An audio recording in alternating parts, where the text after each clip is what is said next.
আসসালামু রহমতুল্লাহ। আমাদের আরো একজন প্রিয় ভাই 1 নং বোর্ডে ভাইবা দিয়ে এসেছেন বিকালের সেশনে, তো আমরা ওনার থেকে ওনার মূল্যবান অভিজ্ঞতা শুনবো।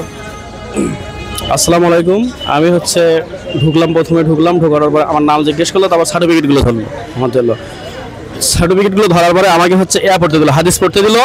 হাদিস পড়লাম, হাদিসের 1 থেকে 1.5 লাইন মনে হয়ে পড়ছে। তারপর বললো যে তাহাকিক বলেন, কলার তাহাকিক বলেন, বাহাস পর্যন্ত বলছি। তারপরে জিজ্ঞেস করলো যে হরফে জ্বর কয়টা, তারপর বললাম 17টা।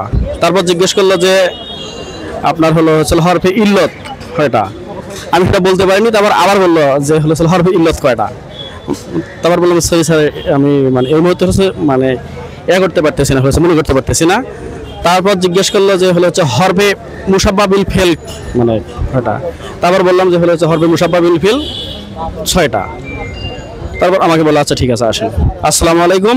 আর আপনারা যারা এই যে ভাইয়ের ভিডিও দেখতেছেন, এই ভাইয়ের আমি মনে করি সারা বাংলাদেশের মধ্যে যে সস্তায় যদি কোনো জায়গা শিক্ষা নেওয়া যায় সেটা হচ্ছে আমাদের ভাই। এর পর যারা আছে তারা শাহজালাল ভাইয়ের সাথে যোগাযোগ করবেন অবশ্যই। আপনাদের সবার জন্য শুভকামনা। আসসালামু আলাইকুম রহমতুল্লাহ। এবং শাহজালাল ভাইয়ের জন্য সবসময় দোয়া। ধন্যবাদ ভাইকে ওনার সুন্দর মতামত প্রদান করার জন্য।